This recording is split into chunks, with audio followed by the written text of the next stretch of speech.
Oke, Bismillahirrahmanirrahim. Assalamualaikum warahmatullahi wabarakatuh.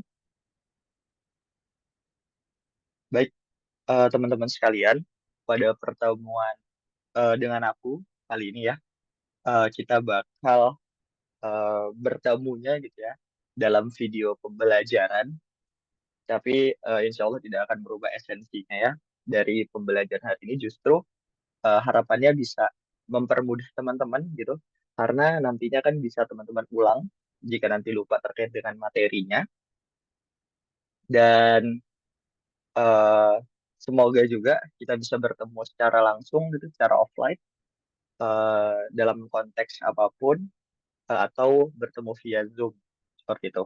Dan dalam video pembelajaran eh, dengan aku kali ini kita akan membahas terkait dengan salah satu aspek yang bisa dibilang sangat penting gitu ya terkait dengan cluster bisnis gitu kalau teman-teman berbicara konteksnya bisnis gitu ya. Ini salah satu aspek yang cukup penting yaitu terkait dengan ya analisis kelayakan usaha. So, secara garis besar analisis kelayakan usaha ini merupakan proses akhir gitu ya sebelum teman-teman launching produk. Jadi perlu dilakukan analisis kelayakan usaha. Karena dalam definisinya nanti bakal kita jelasin atau aku jelasin secara rinci gitu. Intinya ini adalah proses evaluasi gitu. Jadi di mana teman-teman harus melakukan analisis kelayakan usaha terlebih dahulu sebelum teman-teman melakukan launching dari produk itu sendiri. Maka dari itu materi ini menurut aku materi yang sangat penting gitu untuk teman-teman ikuti, untuk teman-teman ulang pastinya. Karena pada dasarnya source atau sumber daya materi yang aku dapat ini berasal dari salah satu pelatihan yang saat itu aku dapat beasiswa juga. Alhamdulillah pelatihannya jutaan gitu, tapi alhamdulillah aku dapat kesempatan untuk ikut pelatihan tersebut dari sebuah beasiswa dari Unpad gitu ya.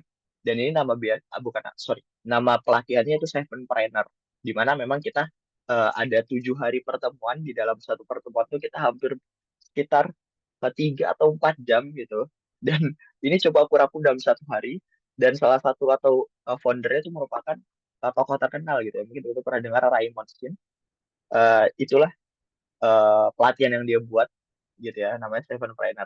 Dan ini coba aku rangkum dan aku jelasin gitu secara garis besar terlebih dahulu. Insya Allah aku bakal berkenan kalau teman-teman nanti terkoneksi gitu ya dengan aku, kita bisa ngobrol lebih jauh terkait dengan bisnis dan sedikit gitu ya pengalaman yang udah aku lakuin.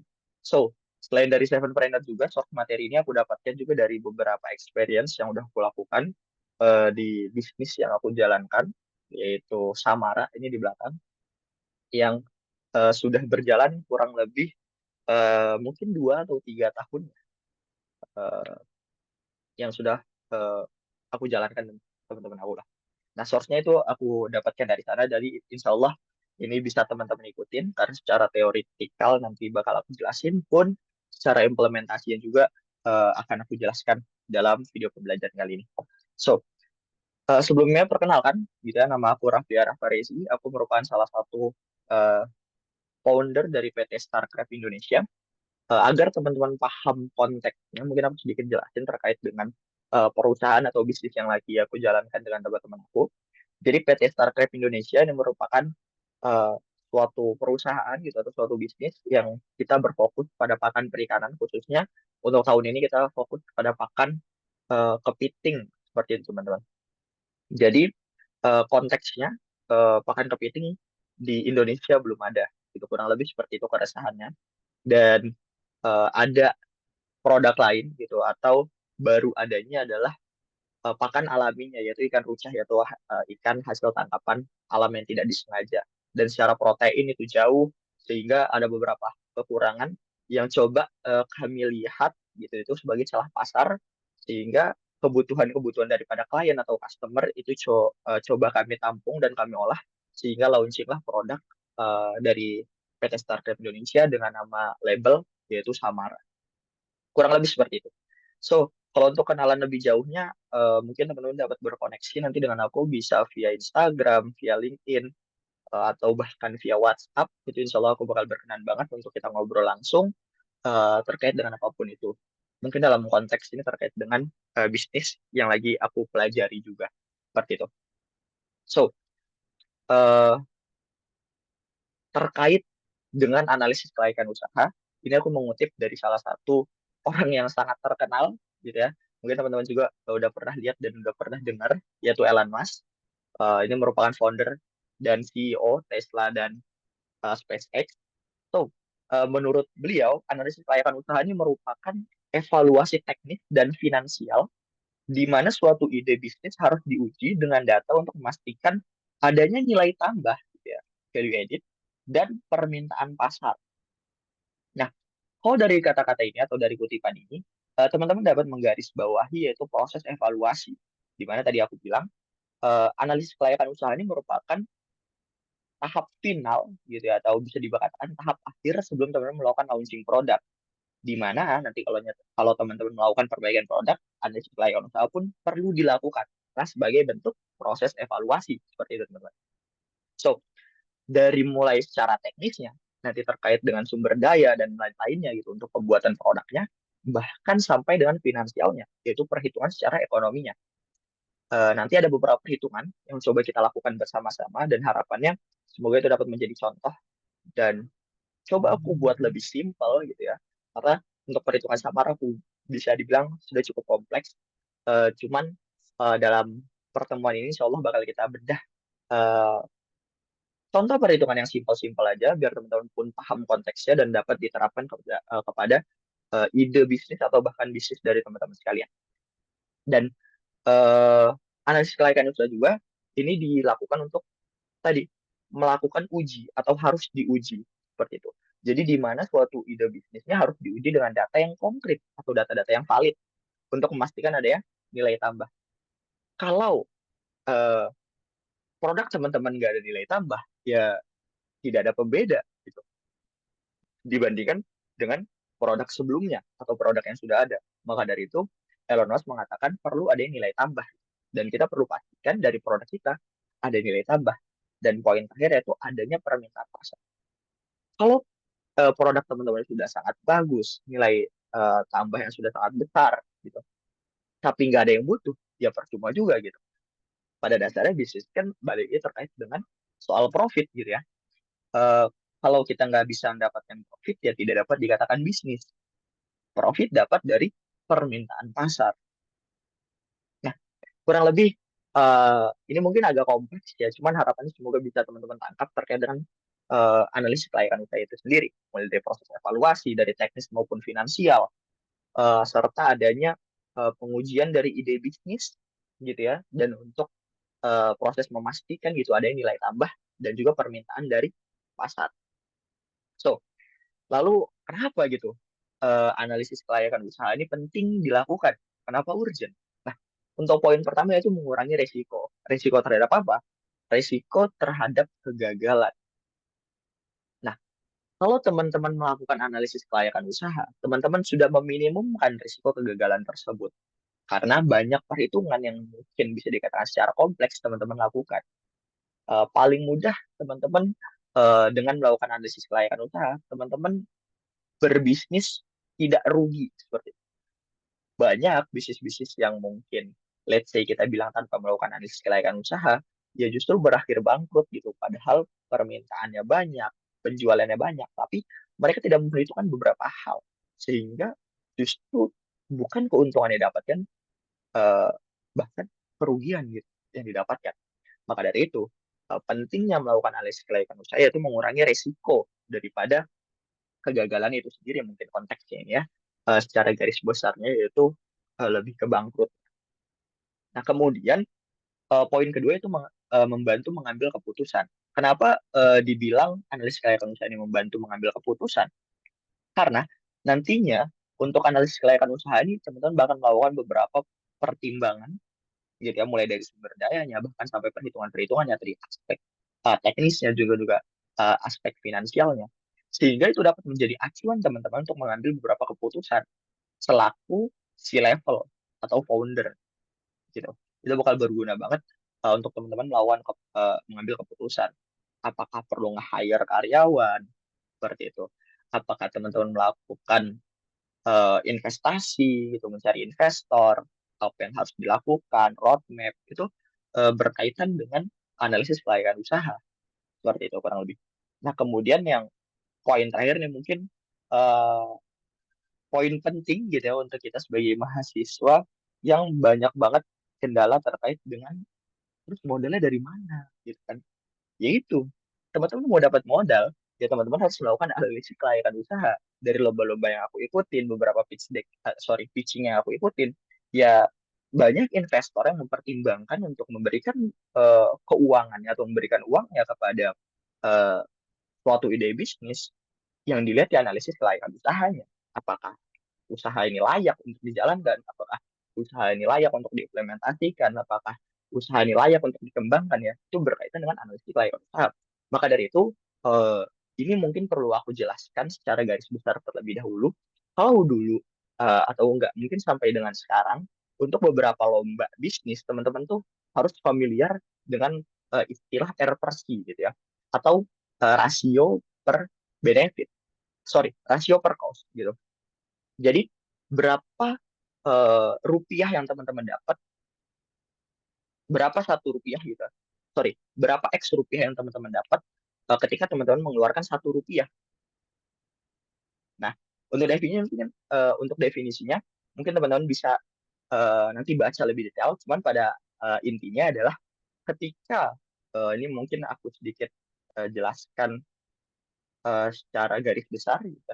Let's say teman-teman ngebuat suatu produk permen gitu ya. Permen teman-teman ngejual gitu ya dengan harga seribu rupiah gitu ya per piecesnya.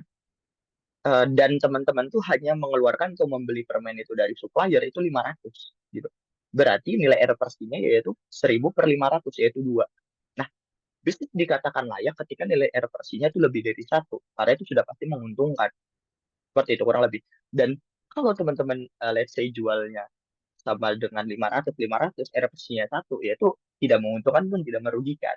Nah, semoga kebayang ya dengan contoh simpel tadi ya. Jadi, ketika investor melihat, oh ini RPC-nya lebih dari satu gitu, maka ya sudah dapat dikatakan bisnis ini layak gitu untuk diimplementasikan atau dijalankan. Maka dari itu, analisis kelayakan usaha ini dapat menjadi salah satu faktor untuk teman-teman mendapatkan suatu pendanaan. So, secara umum dari analisis kelayakan usaha ini ada 5 ya kalau nih adalah coba aku bagi. Yang pertama terkait dengan peluang dan ancamannya, setelah itu ada rencana operasionalnya, ini berkaitan nanti dengan hitung-hitungannya. Setelah itu ada kapasitas dan sumber daya produksi, ini terkait dengan supply chain. Setelah itu ada barrier of production gitu ya. Setelah itu ada struktur organisasi. Nanti gimana teman-teman ngebuat tim yang solid gitu ya agar struktur organisasinya pun jelas dan job desk-nya pun jelas. Serta yang poin paling akhir aku sampaikan juga terkait dengan sumber daya keuangan, di mana atau bagaimana teman-teman bisa mendapatkan gitu ya sumber daya keuangan itu. Karena berdasarkan fakta kalau nggak salah hampir atau lebih dari 60% bisnis itu gagal karena modal gitu loh. Maka dari itu ini coba aku jelaskan juga terkait dengan konteks sumber daya keuangan itu sendiri.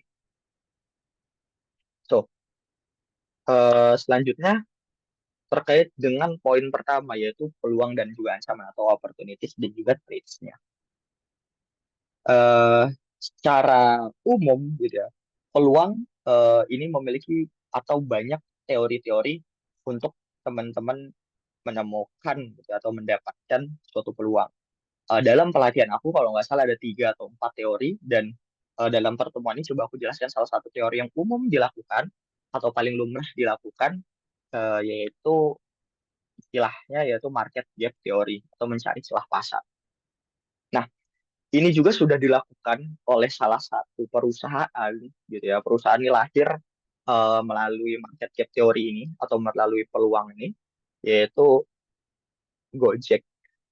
Oke, sebelum ke situ secara umum market gap theory ini merupakan kesempatan bisnis untuk menawarkan solusi yang belum ditemukan pasar gitu loh. Makanya outside in gitu istilahnya, outside in. Ada juga yang inside out.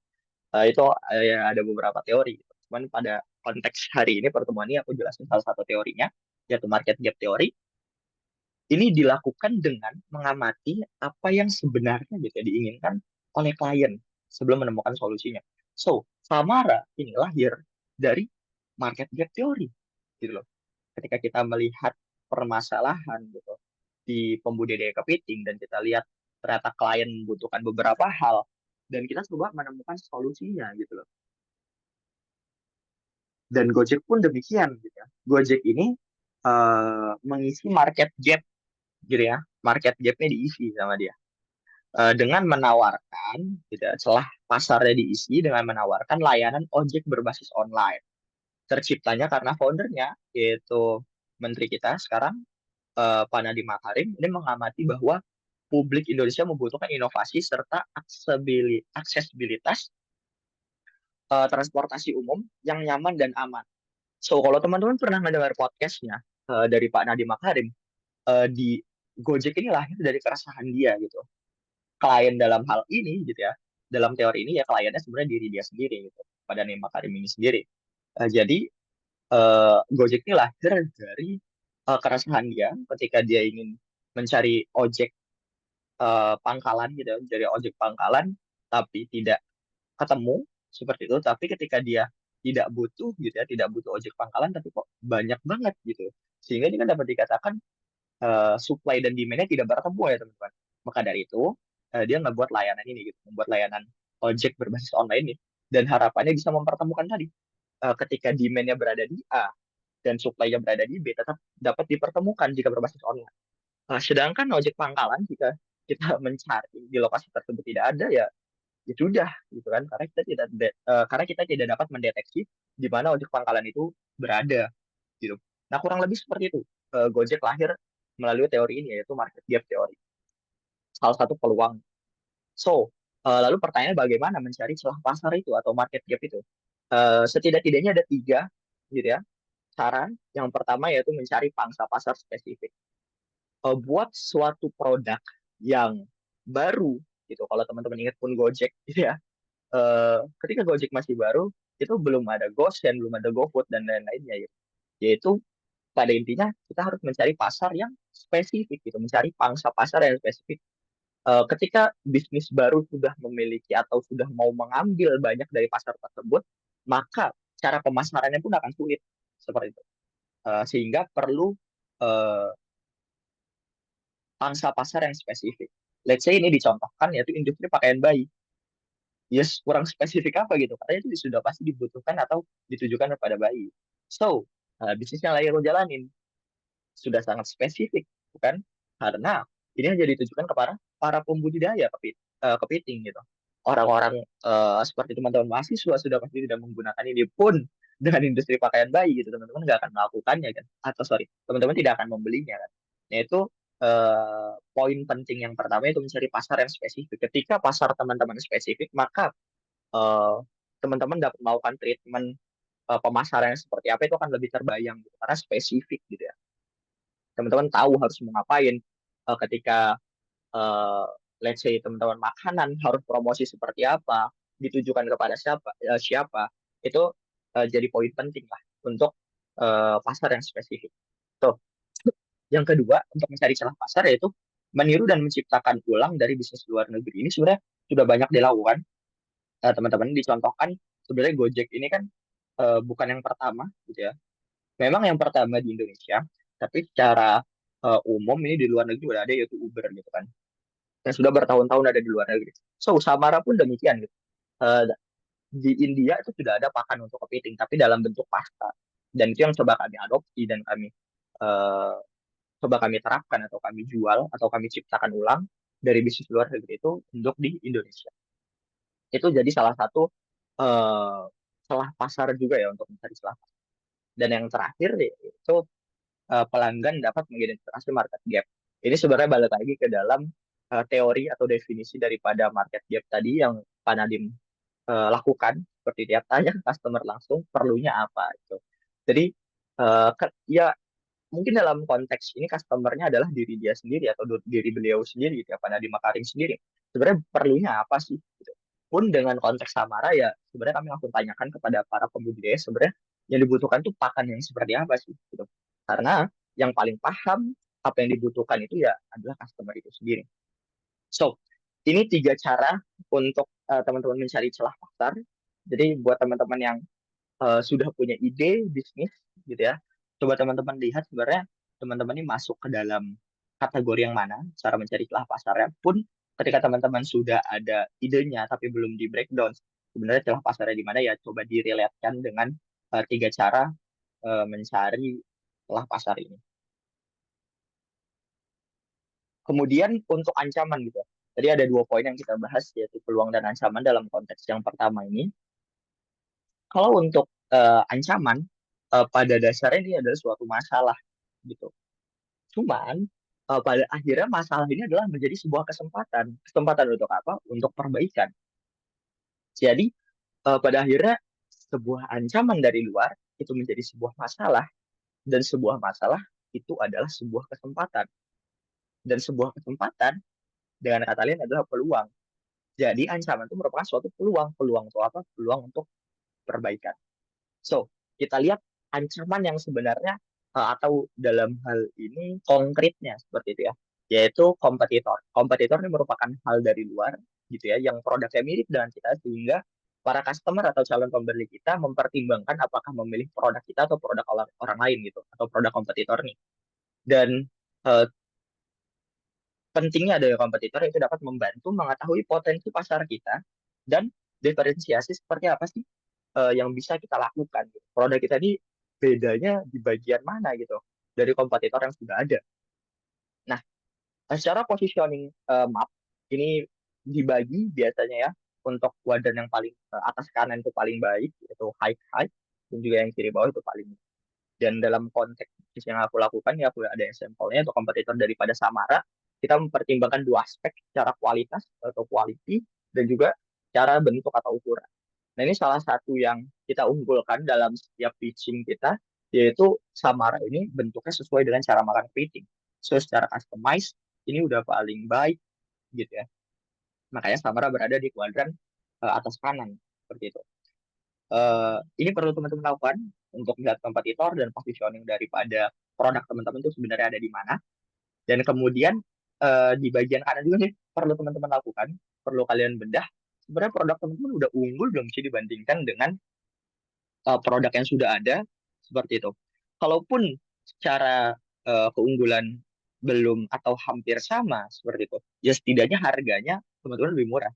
Kalaupun harganya lebih mahal, ya setidaknya keunggulannya lebih banyak. Mungkin dua aspek itu yang perlu teman-teman pertimbangkan dalam hal kompetitor. Ketika keunggulan teman-teman sudah kurang dan harga teman-teman lebih mahal, ya sudah pasti para customer gitu, para calon customer itu memilih produk lain gitu, bukan produk teman-teman. Oke, itu terkait dengan ancaman atau kompetitor. So, pada akhirnya yang perlu aku sampaikan di sini adalah tidak ada bisnis yang sempurna. Maka dari itu, ketika teman-teman sudah melihat peluang atau banyak peluang dari ide bisnis teman-teman, ya pada akhirnya ide itu tidak ada yang sempurna karena tetap ada ancamannya atau kekurangannya atau masalahnya. Dan pada akhirnya itu adalah sebuah peluang atau perbaikan. Jadi di poin ini yang perlu teman-teman lakukan yaitu coba teman-teman buat analisis kompetitor dari produk yang teman-teman buat atau teman-teman list setidaknya sebenarnya apa saja sih gitu ya kompetitor dari produk yang akan saya buat ini gitu loh. Itu perlu dilakukan. Jadi tidak ada bisnis yang sempurna. Dan kalau kata Mark Zuckerberg atau founder Meta, ini pasti teman-teman kenal banget, ide tidak berbentuk jelas. Mereka hanya menjadi jelas saat Anda mengerjakan. Anda hanya perlu memulai. So, eh, jangan banyak berpikir gitu ya ketika teman-teman sudah ngerasa ide ini oke, sudah mempertimbangkan beberapa hal, ya udah mulai aja gitu. Ketika teman-teman sudah memulainya, maka ide itu kan terlihat jelas. Maka tadi ancaman-ancaman itu akan menjadi perbaikan-perbaikan selanjutnya daripada bisnis teman-teman. Jadi jangan ragu, kalaupun ragu, eh, ya bisa cerita gitu ya ke teman-temannya apakah ide ini sudah oke atau belum. Atau teman-teman berkenan berkoneksi dengan aku, langsung ngobrol dengan aku eh, untuk memvalidasi gitu ya ide dari teman-teman, ya silakan saja. Gitu ya. Tapi pada akhirnya teman-teman harus memulai. sebuah ide bisnis teman-teman agar terlihat lebih jelas. Berkaitan dengan peluang dan juga ancaman, ini sebenarnya ada di tabel SWOT gitu ya. Teman-teman mungkin pernah dapat ini di materi Seven Habits mungkin ya. Ada strength, weakness, opportunities, dan juga threat. Ini membantu teman-teman untuk memetakan bisnis teman-teman selain melalui tadi ya analisis kompetitor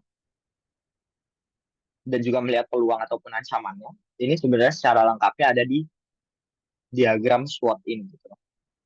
Kenapa penting? Kalau teman-teman lihat penjelasannya untuk strength dan opportunity ini sebenarnya dapat membantu teman-teman dalam mencapai suatu tujuan. Dalam hal ini konteksnya ya visi ataupun misi daripada bisnis teman-teman. Sedangkan weakness dan juga traits itu nantinya akan menghambat untuk perkembangan bisnis dan teman-teman, dan itu dapat melihat sebagai suatu perbaikan yang harus teman-teman lakukan. So, secara internal itu ada kekuatan dan juga kelemahan, dan secara eksternal atau luar yang sudah kita bahas yaitu opportunities dan juga ancaman atau peluang dan juga ancaman. Nah, eh, saran dari aku ini ya, sebenarnya dalam pelatihan yang aku ikutin di Sevenpreneur, bab atau pertemuan satu itu bukan terkait dengan bisnisnya, tapi terkait dengan founder. Jadi, ini saran aku, sebelum teman-teman melakukan SWOT ke dalam bisnis teman-teman, harapannya teman-teman juga punya SWOT dari diri teman-teman sendiri. Gitu. Sebenarnya mikir gitu, sebenarnya aku sih, kuatannya apa sih? Oh, aku suka hitung-hitungan. Gitu, let's say ya. Kelemahan aku apa sih? Oh, aku ini pelupa. Gitu. Itu ya beberapa hal itu coba teman-teman list gitu ya. Dan itu nantinya dilakukan untuk perbaikan gitu, evaluasi balik lagi gitu kan. Secara umum mungkin dalam membangun konteks ya bisnis, teman-teman bisa melihat dalam diri teman-teman sebenarnya dari sisi keluarga itu gimana ya? Oh, keluarga memang ada yang basicnya bisnis, ya itu jadi kekuatan teman-teman gitu. Atau bahkan menjadi peluang teman-teman untuk mendirikan bisnis yang baru atau bisnis atau melanjutkan bisnis. Nah, kurang lebih seperti itu. Ini saran dari aku. Ada beberapa hal yang sebenarnya aku titipkan dalam pertemuan ini dan semoga teman-teman bisa kerjakan dan kita bisa ngobrol lebih jauh terkait itu. Sebelum teman-teman melakukan analisis SWOT dari bisnis teman-teman, coba teman-teman iseng gitu ya, teman-teman pikirin sebenarnya SWOT dalam diri sendiri ini apa sih gitu. Itu menjadi suatu hal yang penting juga gitu. So, selanjutnya itu berkaitan dengan rencana operasional. Nah, ini yang menurut aku jadi poin penting juga karena ini berkaitan dengan hitung-hitungan gitu ya. Dan mungkin akan agak pusing juga, cuman ini coba aku buat lebih ringan seperti itu ya. Jadi ada rencana operasional. Ini secara umum merupakan skala ekonomi eh, terjadi ketika biaya produksi per unit atau per unit menurun seiring dengan peningkatan jumlah produksinya. Nah, ini nanti secara teoritikal sebenarnya sudah dilakukan atau sudah teman-teman rasakan gitu ya kalau teman-teman berbelanja. Let's say kalau beli satu mangga 1 kilo 20.000. Oh, kalau beli dua bukan jadi 40.000 tapi jadi 35.000. Nah itu kan peningkatan produksi per unit akan menurunkan gitu ya. Akan menurunkan seiring dengan peningkatan jumlah produksinya. Nah, itu sebenarnya sudah teman-teman lakukan. Tapi ini secara teoretikal, ya, coba aku jelaskan. Kemudian ada beberapa notes yang perlu teman-teman ketahui, yaitu sebelum bakar-bakar uang, perhatikan pentingnya memperhatikan unit ekonomi. So, banyak banget bisnis-bisnis yang awal gitu ya, atau bisnis-bisnis baru, ini melakukan bakar-bakar duit gitu loh. Paling mudah ya teman-teman bagi-bagi gitulah, bagi-bagi produk teman-teman ke siapapun itu agar agar produk teman-teman dikenal, itu let's say bakar-bakar duit gitu. Tapi sebelum teman-teman melakukan itu perlu dilakukan perhitungan ekonominya dulu. Apakah bakar-bakar itu ada batasannya? Sudah pasti ada batasannya. Namun seberapa batasan-batasan tersebut? Maka perlu dilakukan perhitungan ekonomi tersebut. Yang pertama dari aspek ini yaitu memprediksi keuntungan gitu. Jadi berapa banyak uang yang teman-teman bakar, apakah teman-teman harus tahu berapa banyak keuntungan yang akan nanti teman-teman dapat gitu. Sehingga pentingnya memberikan gambaran sederhana terkait dengan profitabilitas per produknya. Ini penting banget. Let's say yang tadi sudah sempat kita singgung yaitu reversi. Itu gambaran sederhana untuk eh, profitabilitas dari per produknya gitu ya. Kemudian yang kedua itu mengoptimalkan produk. Nah, ini mengetahui tingkat harga produk dan penentuan biaya pemasaran yang sepadan gitu loh. Kalau let's say teman-teman beli permen dengan harga jual atau sesekecil itu gitu ya, let's say ya, sesekecil itu, let's say tadi kita bilang keuntungan cuma 500, tapi teman-teman bakar duit sampai ratusan juta ya, apakah worth it gitu? Ya enggak kan gitu kan, tidak kan, tidak worth it itu kan. Makanya itu perlunya mengoptimalkan produk dan mengetahui tingkat harga produk sehingga penentuan biaya pemasaran itu sepadan. Jadi eh, biaya pemasaran yang teman-teman lakukan itu sepadan dengan harga jual produknya gitu, atau tingkat harga produknya. So yang ketiga yaitu menilai sustainability pasar gitu. Karena kalau teman-teman lihat banyak banget yang melakukan pemasaran secara atau bakar duit secara besar-besaran, cuman itu pada akhirnya hanya menjadi tren gitu ya, tidak sustain gitu. Let's say paling mudah mungkin teman-teman merasakan waktu es kepal Milo ya, es kepal Milo tuh wah parah banget kan, eh setren itu gitu. Tapi kan sekarang ya ya sedikit banget gitu bisnis yang masih dijalankan untuk es kepal itu kan. Dan itu tidak dilakukannya tadi menganalisis potensi pasar untuk masa depan. Sebenarnya banyak banget produk yang tren, cuman di masa depan itu tidak berlanjut gitu. Maka dari itu perlu juga menilai sustainability dari pasar itu sendiri. Nah, secara umum untuk komponen penting dalam perhitungan ekonomi ini ada beberapa hal. Yang pertama terkait dengan material cost atau biaya bahan baku. Ini merupakan biaya yang dikeluarkan oleh suatu perusahaan untuk membeli bahan baku yang diperlukan. Contohnya ini ada apa nih kalau teman-teman bisa lihat, alkohol gitu ya, sup pewangi, habis itu botol parfum. Berarti ini kalau nggak salah berarti parfum ya, Hermes, Hermes. Ya itu. eh ini sudah ada rincian jelasnya gitu. Alkohol teman-teman pakai berapa persen gitu ya. Asu pengharum pakai berapa persen, habis itu dan lain-lainnya. Dan itu ada harga per milinya gitu. Kan tuh dihitung secara detail gitu ya. Sampai akhirnya nanti teman-teman dapat cara perhitungan itu atau produk margin. Nah, produk margin ini merupakan selisih antara harga jual produk dengan cost of sales atau biaya produksi dari suatu produk. Atau kalau aku bilang, tadi mungkin ini mirip-mirip error sih, cuman ini nanti perhitungannya lebih ke margin atau ke persentase seperti itu. Dan ini digunakan untuk mengukur berapa besar sih gitu ya, atau profitabilitas dari suatu produk atau jasa tersebut. Maka dari itu kalau secara hitung-hitungannya, ini bisa teman-teman hitung. Produk margin itu merupakan eh, fungsi gitu ya, fungsi dari harga jual produk dikurang cost of sales gitu atau biaya produksi produk per harga jual produk dikali dengan 100%. Eh, kurang lebih seperti itu ya. Jadi harga jualnya, let's say 20.000, dikurang dengan pemasarannya, let's say 5.000, atau sorry, dikurang dengan produksinya, let's say 5.000, berarti 15.000 per harga jualnya. Nanti dapat dengan persentasenya. Seperti itu. Kemudian ini mungkin nanti bisa teman-teman hitung langsung. Jadi dapat ya produk margin dari teman-teman itu sebenarnya berapa sih itu. Ini karena salah satu perhitungan yang mudah juga yang teman-teman lakukan dalam konteks analisis kelayakan usaha. Kemudian yang selanjutnya adalah cost to product atau biaya untuk produksi. Nah, ini merupakan biaya yang dikeluarkan oleh suatu perusahaan untuk memproduksi atau memperoleh produk yang kemudian akan dijual. Nah, ini yang harus teman-teman familiar ya, istilah ini yaitu HPP atau harga pokok penjualan. Nah, HPP pun ada dua konteks gitu teman-teman. Kalau kemarin aku belajar itu ada HPP harga pokok penjualan atau HPP harga pokok produksi.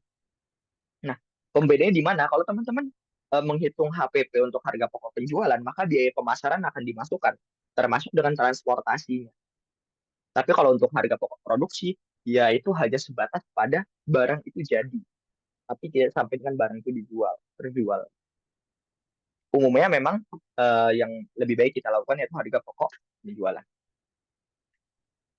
Kemudian untuk rumusnya gitu atau fungsi dari HPP ini merupakan biaya bahan baku ditambah dengan biaya tenaga kerja langsung plus biaya overhead produksi untuk production.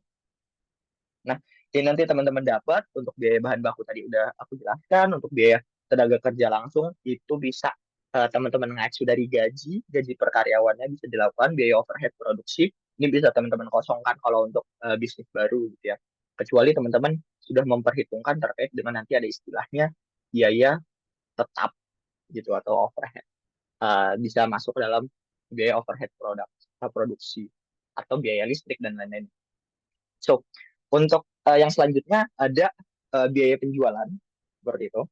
Jadi biaya penjualan ini biaya yang dikeluarkan oleh suatu perusahaan untuk memproduksi atau memperoleh produk yang kemudian dijual serta biaya-biaya yang terkait langsung dengan penjualan produk. Secara fungsi, ini mungkin biar teman-teman langsung diterapkan ke dalam bisnis atau perhitungan ide bisnis teman-teman, yaitu biaya penjualannya merupakan biaya produksi ditambah biaya-biaya yang berkaitan langsung dengan penjualan produk. Nah, itu. Jadi sebenarnya untuk biaya penjualan, eh, ya, biaya penjualan ini biasanya adalah teman-teman nih mau dapat keuntungan berapa gitu sih biaya jualnya gitu loh. Makanya ini di notes-nya adalah untuk memproduksi atau memperoleh produk yang kemudian akan dijual. Dan ini bukan hanya biaya produksi saja, gitu ya. Bukan hanya HPP saja, tapi ditambahkan dengan biaya-biaya yang berkaitan langsung dengan penjualan dari produk itu sendiri. Let's say teman-teman melakukan sistem kerjasama dengan agen, itu sudah masuknya dalam biaya penjualan, bukan HPP. Kalau kerjasama dengan agen dan beberapa hal lain. Oke, ini contoh paling mudahnya ya. Coba aku buat contoh paling mudahnya. Ini seperti apa sih kurang lebih? Tadi teori-teori yang cara kita perhitungan-perhitungan tadi itu terus gimana gitu kan implementasinya. So, yang pertama ini adalah pembuatan nasi goreng ini paling mudah banget. Contoh yang paling mudah. Coba aku jelaskan ya. Semoga nanti bisa diterapkan ke dalam bisnis teman-teman. So, dari biaya variabel ini bisa kita lihat biaya variabelnya itu yang pertama ada nasi, setelah itu ada telur, ada sayuran, ada daging kambing, bumbu, minyak dan lain-lainnya. Sehingga jika ditotalkan harga per postingnya itu atau HPP-nya teman-teman bisa lihat itu 19.000. Tapi kalau lihat teman-teman lihat di sebelah kanan yaitu jumlah seluruh biaya bahan baku itu hanya 16.000. 3.000 dari apa? Biaya tenaga kerja dan overhead per produksi, per porsi, sorry, per porsi. Jadi ini perlu teman-teman hitung. Kalau HPP itu include biaya tenaga kerja, gitu ya. Jadi tenaga kerjanya berapa gitu. Dan kalau biaya bahan baku ya tidak include. Kemudian untuk harga jual plus packaging, gitu loh. Mulai terbayang ya? Apa yang tadi secara teoritikal coba aku jelaskan, kurang lebih seperti itu. Ini bisa teman-teman lakukan. Jadi ketika ditanya eh, HPP-nya berapa ya, terus sudah bisa masuk gitu ya, sudah bisa menjawabnya. Gitu. HPP-nya sekian, gitu. Dan kemudian harga jualnya berapa? Nah, ini teman-teman tetapkan. Sebenarnya untuk penentuan harga jual itu yang pasti lebih dari HPP atau lebih dari harga cost of sales gitu ya. Kemudian acuan lainnya yaitu dari harga kompetitor. Jadi kita tidak boleh terlalu jauh harganya, tidak boleh terlalu jauh mahal ataupun tidak boleh terlalu jauh lebih murah gitu. Maka dari itu nanti teman-teman bisa menghitung produk marginnya sehingga dapat dihitung dan dapatkan nilai produk marginnya itu 42,85%. Jadi marginnya 42% atau 43%. Nah, kurang lebih seperti itu. Semoga teman-teman terbayang ya. Dan dalam pembuatan nasi goreng ini laba kotornya gitu ya, atau biaya yang didapatkan atau profit yang didapatkan tiap satu penjualan, tiap satu porsi yaitu 15.000. Kemudian secara eh, luas lagi. Ini coba aku jelaskan dalam konteksnya kalau tadi produksi atau sorry produk, kalau ini yaitu jasa gitu. Sorry. Nah, ini service atau layanan barbershop satu kali potong gitu ya. Jadi ada dua cara perhitungan. Yang pertama perhitungan dengan cara fixed cost gitu atau penetapan biaya apa bisa dibilang kalau teman-teman memperhitungkan gaji karyawan teman-teman itu ya per bulannya akan segitu terus gitu atau per minggunya akan segitu terus atau per jamnya akan segitu terus. Ada juga yang menggaji karyawannya barbershop ya per kepala gitu atau maksudnya per kepala berapa banyak eh, rambut atau beberapa banyak customer yang dia dapatkan pada hari itu. Oke, kurang lebih seperti itu. Untuk perhitungannya ini bisa teman-teman perhatikan sendiri kalau teman-teman main di bidang bisnis di jasa ya. Perbedaannya ya cara perhitungannya kurang lebih seperti itu. Ini bisa teman-teman terapkan kalau bisnis teman-teman ini di bidang jasa.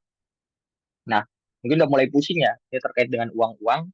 Cuman ya tadi ya, penting banget ini teman-teman lakukan untuk analisis kelayakan usaha ini teman-teman lakukan. Karena ketika teman-teman tidak mempertimbangkan atau tidak melakukan analisis kelayakan usaha ini, ya teman-teman tidak tahu sebenarnya produk atau bisnis dari teman-teman ini profit atau enggak sih, menguntungkan atau enggak gitu loh. Makanya penting banget teman-teman melakukan analisis kelayakan usaha. So, ada beberapa tipe dan semoga tadi gambaran singkat yang aku jelaskan itu bisa menjadi gambaran untuk perhitungan dari bisnis teman-teman sehingga teman-teman tidak menjual produk teman-teman dengan konteks rugi gitu atau teman-teman sudah mendapatkan keuntungan dari tiap penjualan. Selanjutnya terkait dengan kapasitas dan juga sumber daya produksi. Nah, ini sangat sebenarnya sangat berkaitan kepada mitra. Kalau aku bisa jelasin. Samara ini punya beberapa mitra. Mulai dari mitra pembudidaya magotnya sebagai salah satu bahan bakunya dan juga ampas tahu sebagai salah satu bahan bakunya, juga mitra alat produksi pakannya. Karena pada saat itu kami maklon gitu ya, tidak membuat sendiri tapi eh, mem- bisa dibuat bisa dibilang membuat sendiri cuman membutuhkan beberapa alat-alat yang dalam konteks ini kami belum bisa membelinya sehingga melakukan kerjasama dengan pihak lain atau selaku mitra gitu. Nah, itu berkaitan dengan sumber daya produksi. Ketika teman-teman tidak punya mitra, tidak punya kerjasama, maka kapasitas produksi dari teman-teman pun sedikit gitu loh. Eh, Keuntungan teman-teman yang mempunyai mitra yang pertama, harga dari bahan baku itu bisa stabil teman-teman. Ketika teman-teman sudah tanda tangan mitra, sehingga kapasitasnya pun bukan dari keterbatasan sumber dayanya, gitu ya, tapi lebih kepada permintaannya seperti apa. Let's say dalam seminggu ini tiba-tiba 100 kilogram pun teman-teman sudah siap gitu karena teman-teman punya mitra-mitra yang sudah bekerja sama. Sehingga kapasitas dapat ditingkatkan dengan adanya sumber daya produksi dalam hal ini atau dalam konteks ini yaitu mitra. Nah, kemudian secara garis umum juga ini berkaitan pada supply chain yaitu ditujukan untuk membantu bisnis untuk mengoptimalisasi biaya tadi seperti itu bilang ketika teman-teman sudah punya mitra yang baik maka dapat mengoptimalisasi biaya yaitu meningkatkan efisiensi dan juga meningkatkan kepuasan pelanggan. Ketika teman-teman punya mitra maka teman-teman bisa cross check sebenarnya barang-barang yang teman-teman dapat dari mitra itu sudah baik atau belum gitu. Dan itu dapat teman-teman lakukan kerjasama ya di atas materai bahkan sampai di atas materai gitu kan. Berarti kan seserius itu gitu ya kerjasamanya gitu sehingga dapat meningkatkan kepuasan pelanggan tadi.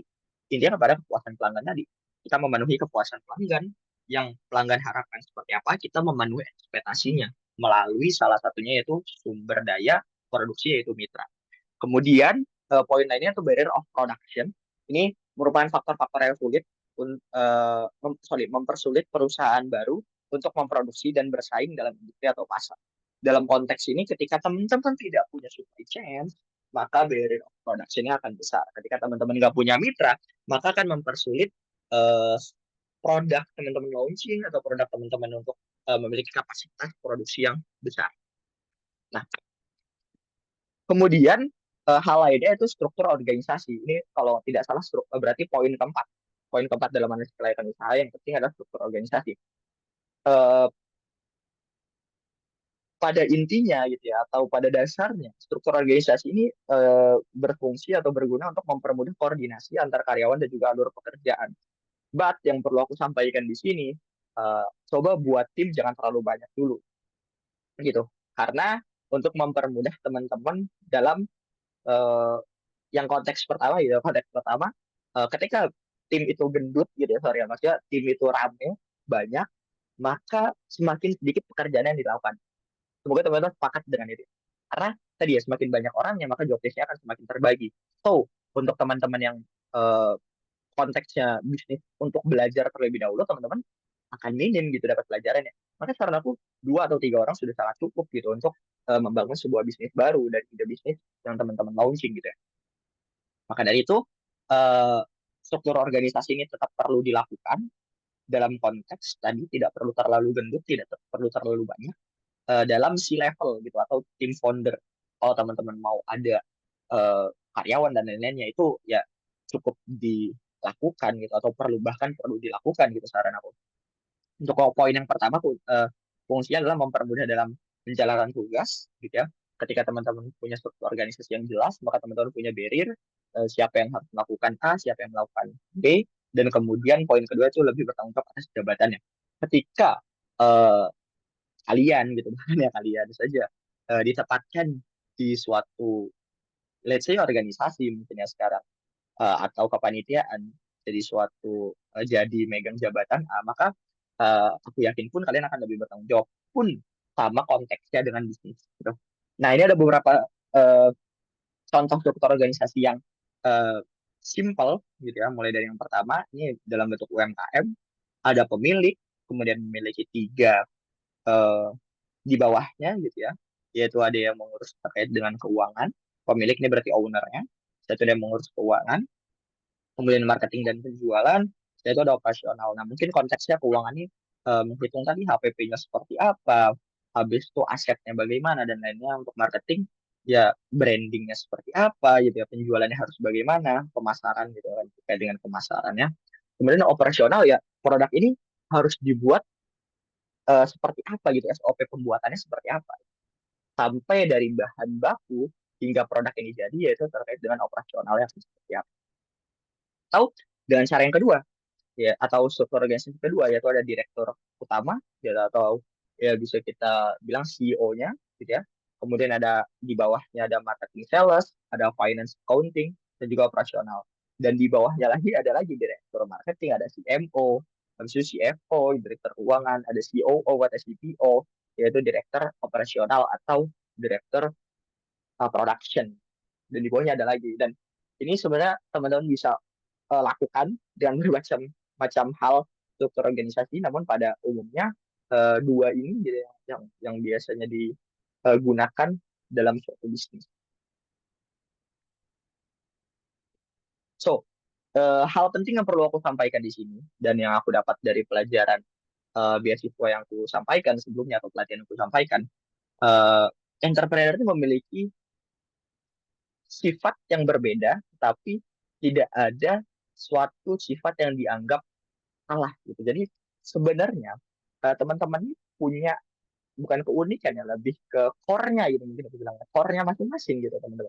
Teman-teman sebenarnya punya core-nya masing-masing. Apakah teman-teman sebagai desainer, the desainer yaitu suka memberikan solusi dan mempunyai idealisme tinggi akan mimpi mereka gitu atau dalam suatu tim eh, teman-teman ini yang tahu roadmap gitu bisa dibilang ya kalau aku bilangnya roadmap sebenarnya bisnisnya mau dibawa kemana sih.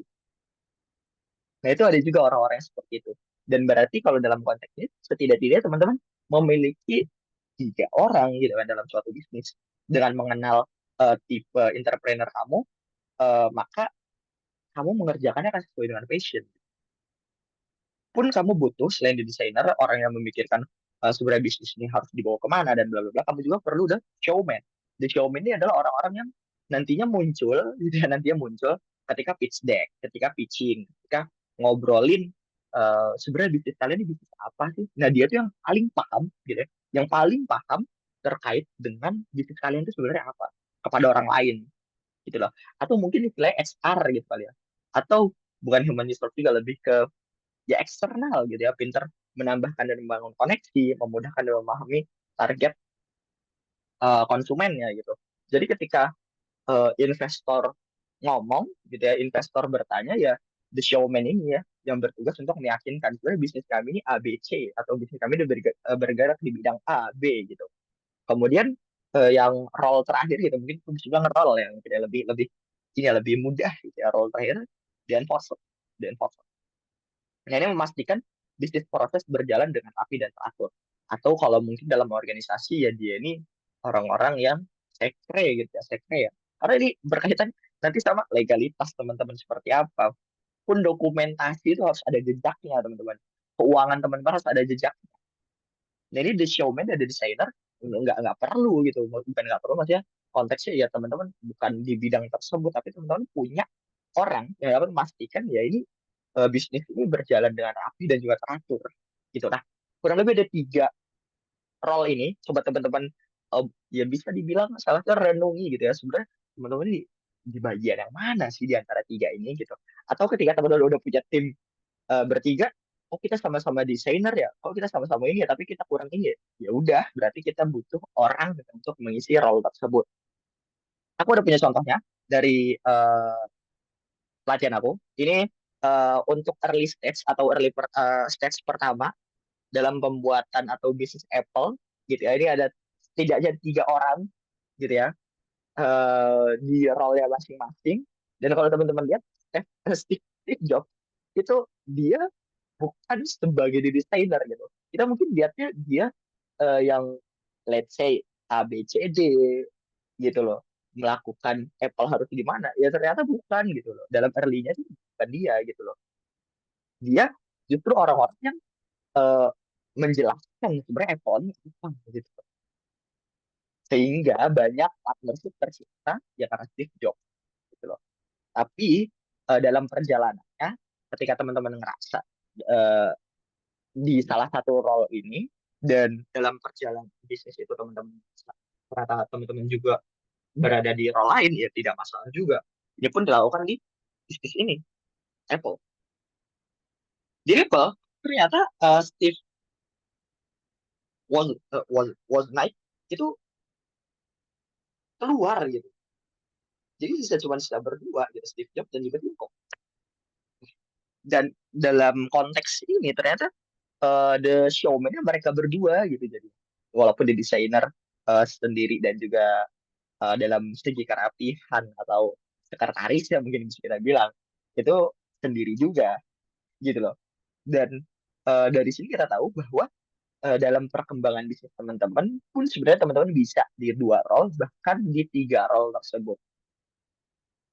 But pentingnya untuk bisnis pertama ya teman-teman cari teman atau sorry teman-teman cari partner gitu loh untuk mengisi role-role ini.